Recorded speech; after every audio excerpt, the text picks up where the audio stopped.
السلام عليكم ورحمة الله وبركاته.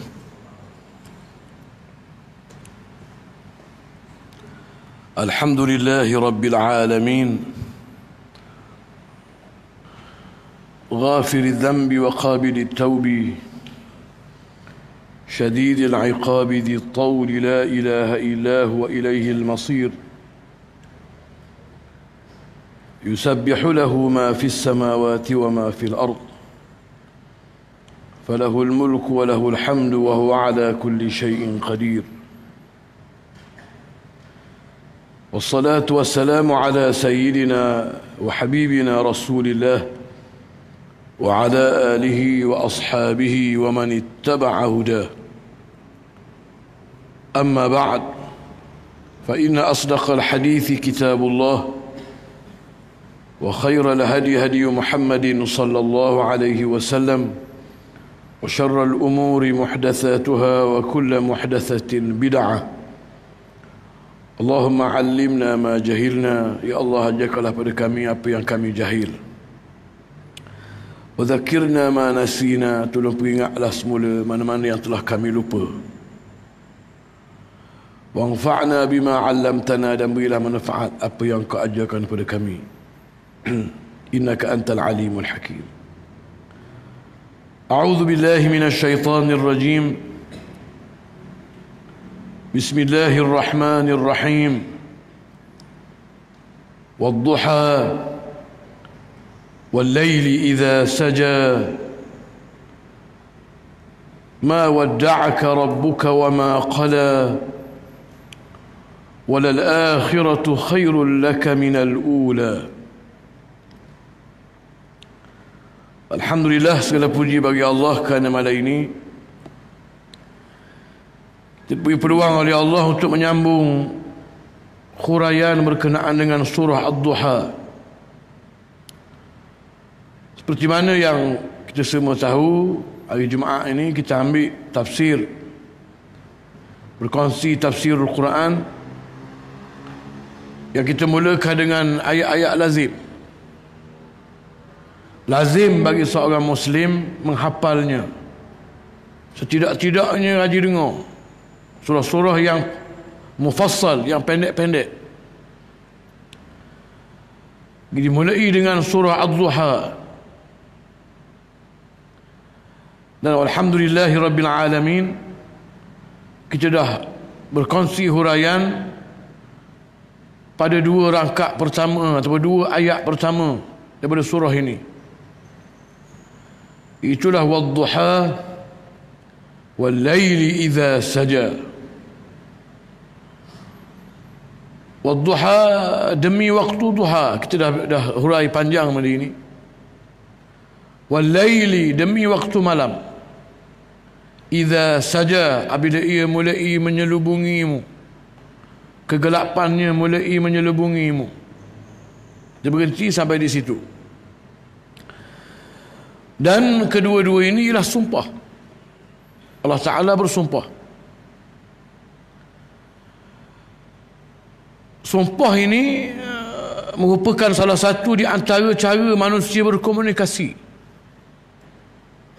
Dia dah sebut bahawasanya manusia bila dia bercakap dan dia nak orang percaya. Kerana apa tu macam-macam, tapi dia nak orang percaya. Maka habis ring dia nak orang percaya tu, cara dia tunjuknya lah dia bersumpah. Quran adalah kalam Allah untuk manusia. Maka dia bukan sahaja diturunkan dengan bahasa manusia, bahkan dengan pesen manusia. Ad-Duha wat-Tin, Al-Fatihah, apa semua sekali surah Al-Quran, bahasanya bahasa Arab, bahasa manusia. Kemudian dimulakan surah ini dengan sumpah. Ini sumpah pesen manusia, supaya manusia berasa apa saja yang Allah Ta'ala nak rayak lepas daripada sumpah ini adalah benda yang mesti mu kena percaya. Mu, hai Muhammad, sebagai Rasul yang diturunkan Quran kepadamu, dan mu, hai seluruh manusia, sebagai sasaran, tujuan Allah Ta'ala turunkan ayat Quran ini pada kamu. Apakah yang Allah Ta'ala nak rayak? Sumpah ni, kalau kita sumpah contohnya, demi Allah, wallahi, amda, demi Allah, ialah amda.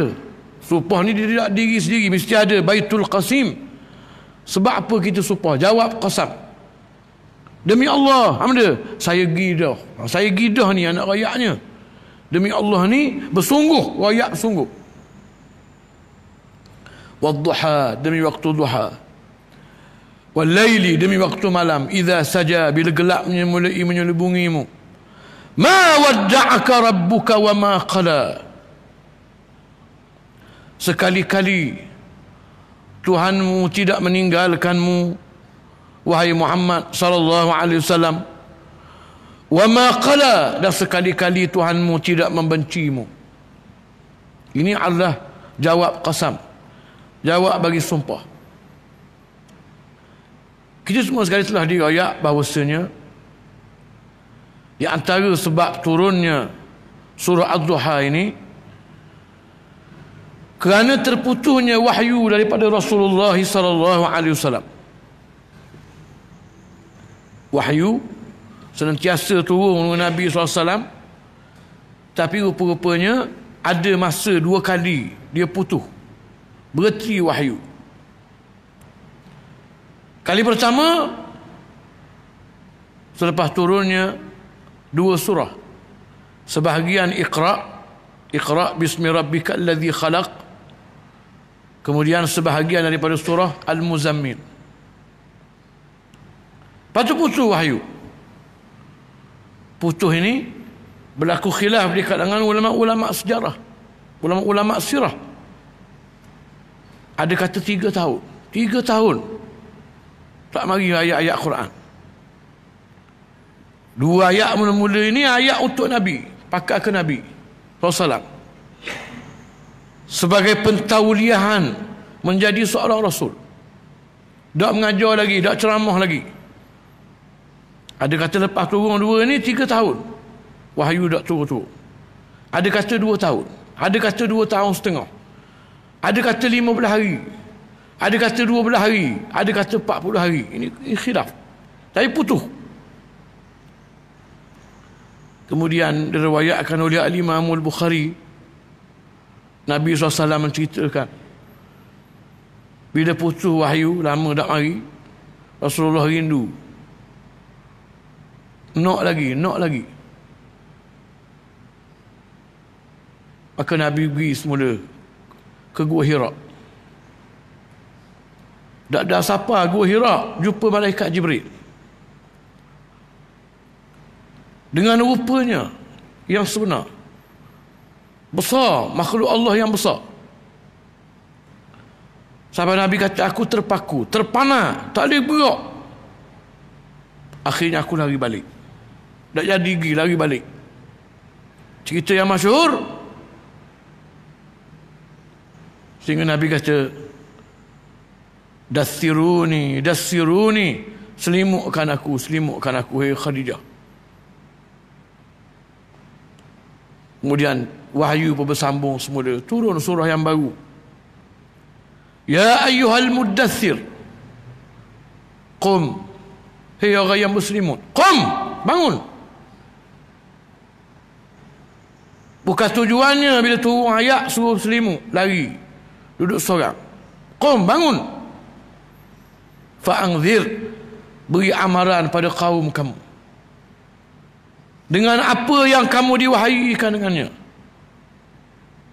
Wa rabbaka fakabbir, besarkan Tuhanmu.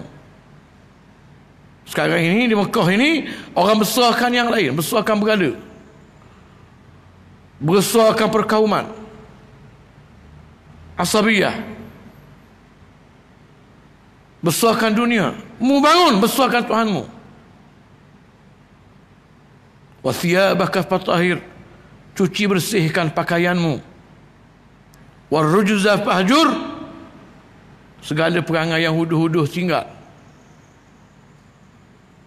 Wala tamnun tastakthir, dan jangan sekali-kali Kamu bercita-cita untuk memperbanyakkan harta kamu dengan wahyu yang diwahyukan kamu dengannya ini.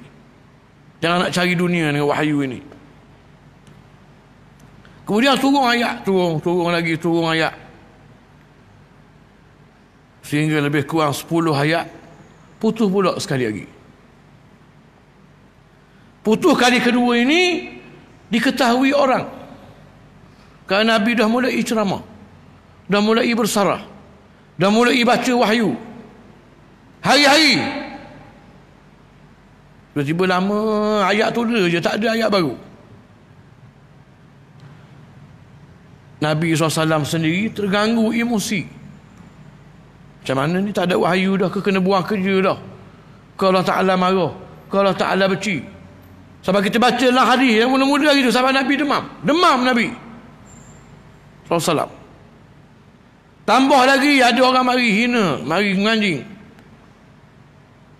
Dia kata, mana Muhammad, saya tak ada ayat baru dah, tak ada wahyu baru dah. Ma araka illa qad tarakaka syaitanu. Boleh jadi setanmu tinggal dah mu. Tinggal seorang dah mu, dipanggil setan. Emosi Nabi terganggu, bahkan dakwah terganggu.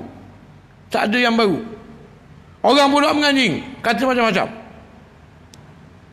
Tengah-tengah begitulah turun ayat, wadduha wal-laili idza saja ma wadda'aka rabbuka wa ma qala. Tidak sekali-kali wahai Muhammad, tak betul seperti mana yang mereka kata. Tuhanmu tidak meninggalkan kamu. Wa ma qala, dan Tuhanmu tidak membencimu seperti mana yang kamu rasa.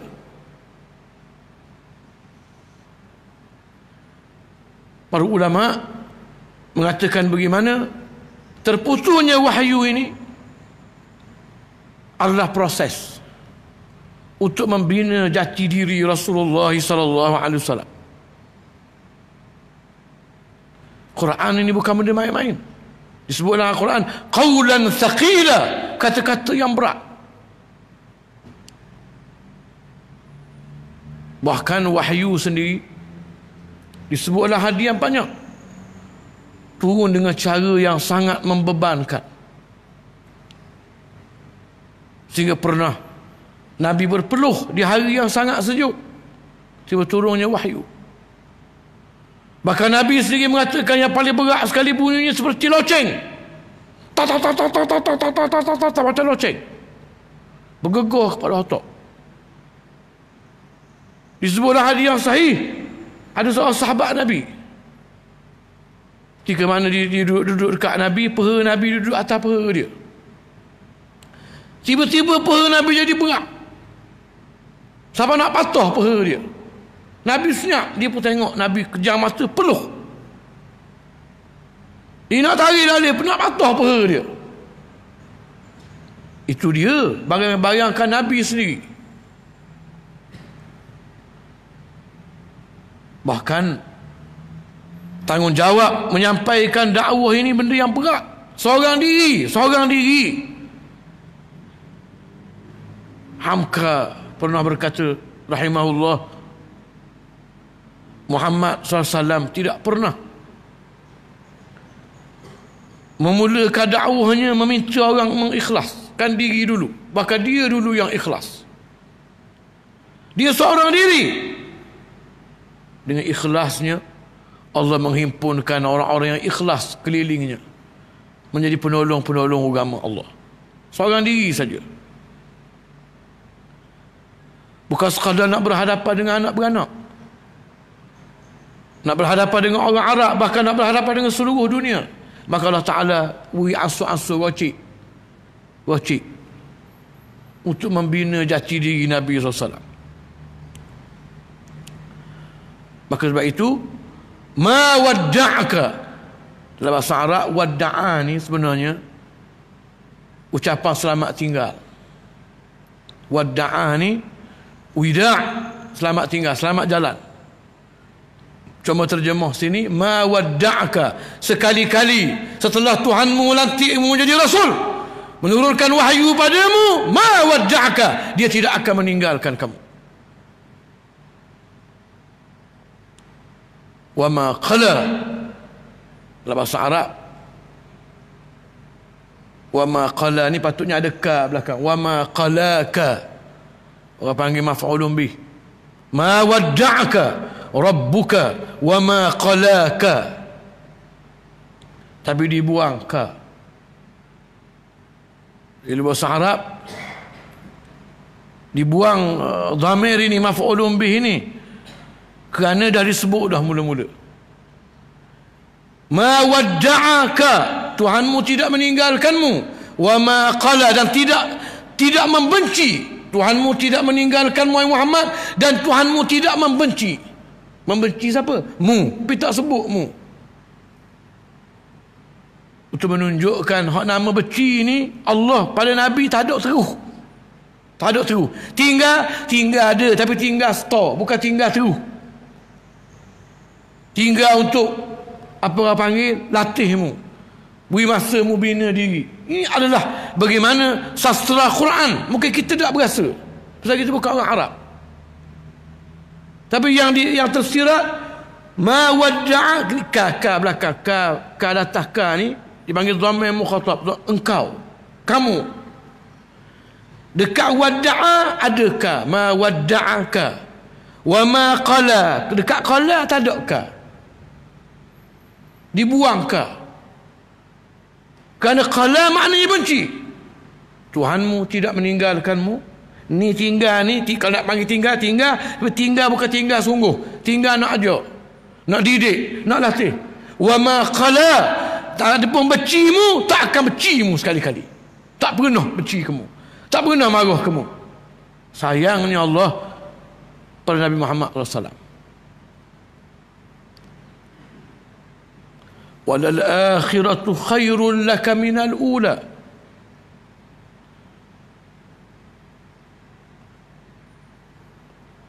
Dia ada lam, walal akhirah. Kalau tak ada lam tu pun tak apa. Wal akhiratu khairul laka minal ula. Jadilah ayat, tapi ditambah lam. Walal akhirah, lam ni dipanggil lam ibtidaiyah muakkadah, yang kita terjemah bahasa Melayu dengan makna bahkan. Walal akhiratu, jangan kata aku tak tinggal, jangan kata aku tak tinggalmu, jangan kata aku tak bencimu. Walal akhirah, bahkan hujungmu, khairul laka minal ula, lebih molek daripada mula-mulamu. Ini berhajat pada huraian. Allah Ta'ala, para hadirin, dalam ayat ini beri janji ke Nabi Muhammad SAW. Satu janji yang umum. Apa janjinya?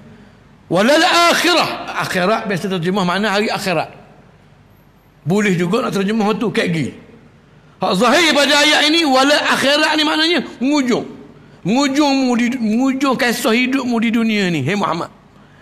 Mengujung kisah hidupmu di dunia ini khairun, lebih molek, lebih comel, lebih bagus, lebih cemerlang minal ula, daripada hak mula-mula. Hak mula-mula memang sungguh Nabi Muhammad SAW mula-mula start, kalau kita kira ke, ngunduh anak yatim. Siapa dia nak anak yatim? Bagi orang yang hidup di zaman seperti zaman Mekah ini, zaman jahiliyah ini,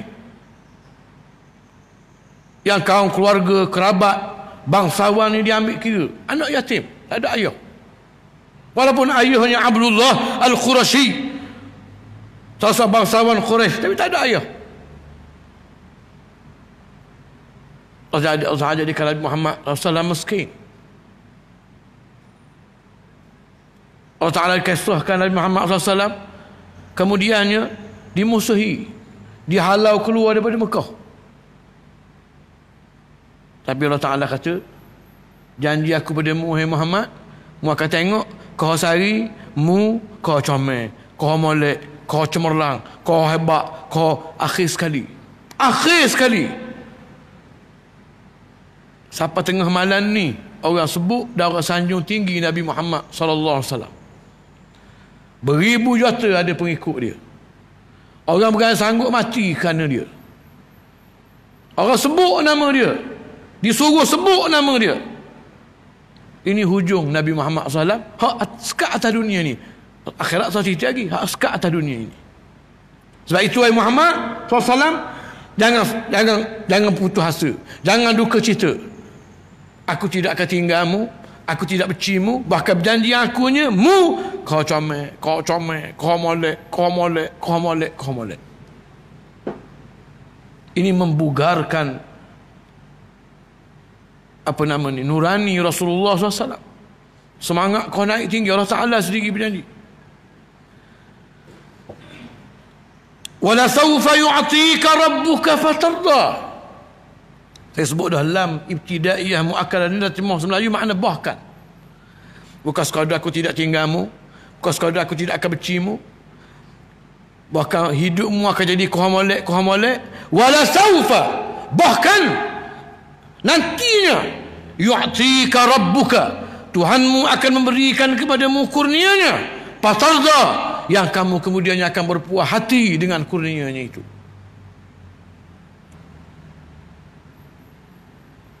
Allah Ta'ala raya Muhammad SAW, Islam yang membawa damu sebagai nabinya akan jadi lebih molek. Dan Allah Ta'ala akan beri pada Muhammad bermacam-macam kurnianya, pemberiannya, yang pemberian itu mu akan puas hati kat gini. Tak usah digusing dengan ni. Orang duduk kata-kata ni, putu dah wahyu, Tuhan dia tinggal dah dia, Tuhan dah usah digusing dengan ni. Bagi aku nak ayam mu akan mari kat gini. Aku akan beri mu macam-macam pemberian. Fatarda, yang kamu akan puas hati dengan pemberian aku itu. Dan dalam rangkap ini, dalam ayat ini, Allah Ta'ala menjanji kepada Nabi SAW, disebut nantinya Tuhanmu akan beri pada Muhammad, tapi nak beri apa? Tidak rayak. Rayak beri je. Kalau kamu ngaji bahasa Arab, sebut fa'il, sebut fa'il, maf'ulun bih tak sebut. Wala sawfa yu'tika rabbuka, nantinya Tuhanmu akan memberi kepadamu, fatarda, dan ketika itu mu akan puas hati. Bui apa? Tak rayak bui apa. Kata para ulama, kenapa tidak rayak? Kerana nak rayaknya nak bui macam-macam. Kalau nak rayak berhabis, tak cukup Quran, nak bui macam-macam. Li ta'mimin ni'mah, li ta'mimil ata', untuk mengumumkan macam-macam nak bui pada Muhammad SAW. Kurnia-kurnianya, bukan duniawi sahaja, bahkan ukhrawinya. Yang keduanya dalam ayat ni juga disebut fatarda, ada pe.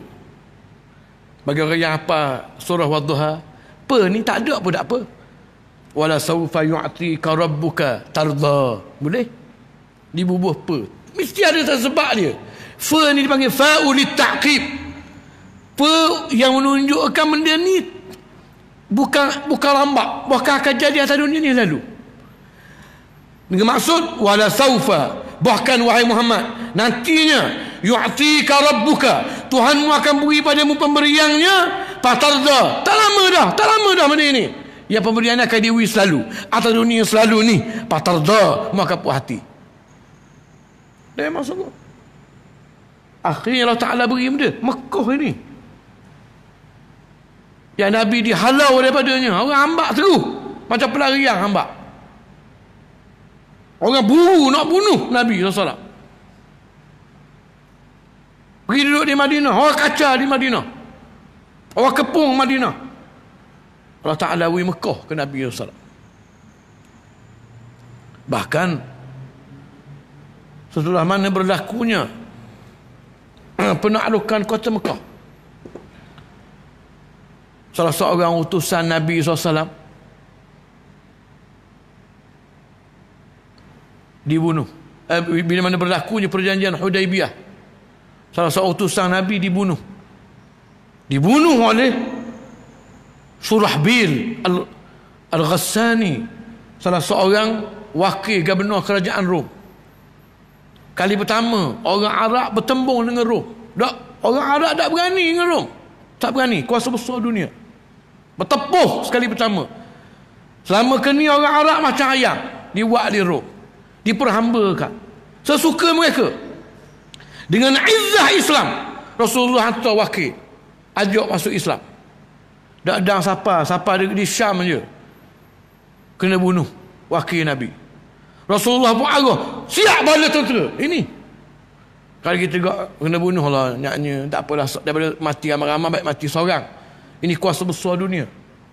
Tak, Nabi kata nafirun nas, panggil gerak orang kita ke belakang, bangun belakang, kita nak pergi perang ni. Akhirnya berjaya dihimpun 3,000 orang. Rasulullah SAW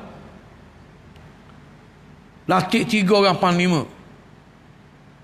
Nabi kata mula-mula Zaid ibn Harithah jadi panglima. Kalau dia syahid, ganti dengan Ja'far bin Abi Talib. Kalau dia syahid, ganti dengan Abdullah ibn Rawaha radhiyallahu anhu ajma'in. Dan rajin yang pergi perang, Nabi wayak sampai 3 orang. Pergi. Mati habis 3. Ghazwatul Mu'tah, perangan Mu'tah. Sehingga tahun depan, tahun selepas itu, Nabi SAW pergi return balik, balas balik. Hari itu 3,000 itu tak kalah 3,000 itu. Nabi keluar sendiri 32,000 peperangan Tabuk. Nak ceritanya orang Mekah kata, orang Mekah cakap sama-sama dia. Masa tu kafir lagi, dia kata mana Muhammad pergi canggah Rom. Dia kata biarnya canggah lah. Kalau dia kalah, Rom sudah tolong kita. Rom tolong selesai hijrah kita nak lawan dia lama dah. Tak selesai, Rom tolong sudah. Tapi kalau Rom kalah, kita kena berbangga. Ni orang kita juga. Nama kita, buat kita juga naik, dia kata. Dan itulah yang berlaku sungguh. Nabi SAW boleh pergi Tabuk. Rom tak tobek terus. Ini bukan Rom kuasa besar dunia. Masa perangan Mu'tah, dia keluar dengan 200,000 bala tentera, lawan 3,000. Seri punya gagah, hebatnya askar Islam. 3,000 lawan 200,000 seri. Hantu roh. Kalau hantu roh belaka 3,000 tu apa? Kalau dengan semangat, orang panggil apa? Pandai silat saja. Kalau tidak dengan semangat ruh Islam, ruh jihad, ruh nak mempertahankan maruah Islam, 3,000 sanggup ada. Kalau balik orang arah. Kata mana? Mu balik 200,000 boh. Mu bagi 3,000 nak lawan 200,000 berapa seorang? Kena ada. Orang dah kata koma kamu kalau balik. Sahabat Nabi bersuara. Abdullah bin Rawaha antara yang beri ucapan. Dia kata, tuan-tuan, tidakkah kita semua sekali ini nak pergi ke mati? Kadang orang lain nak pergi lain. Kadang orang lain nak pergi lain. Tidakkah kita semua ni nak pergi ke mati? Cuma lambat derah je. Kalau betul lah kita nak pergi ke mati, kita sekarang ni sedang berada di tempat yang paling spesies sekali untuk mati. Paling mulia sekali untuk mati. Kenapa kita nak berpaling lagi? Ayo kita mara, kita sudah benda ni, dia kata. Dan tiga orang panglima ni gugur syahid. Sahabat-sahabat yang ada kapal-kapal, saya nak latih Nabi beri 3 nama je. Siapa dia nak kasih? Nama pak kalau jadi benda apa dia nak kasih? Nak beri ke siapa dia? Liwat bendera ini. Baru orang perasan rupa-rupanya dalam ramai-ramai 3,000 askar itu ada mutiara yang gemerlapan. Yang orang tahu track rekod dia. Cuma terlindung cahaya bintang dia itu kerana ada sahabat Nabi 3 orang ini. Itulah Sayyidina Khalid ibn Walid radhiyallahu anhu.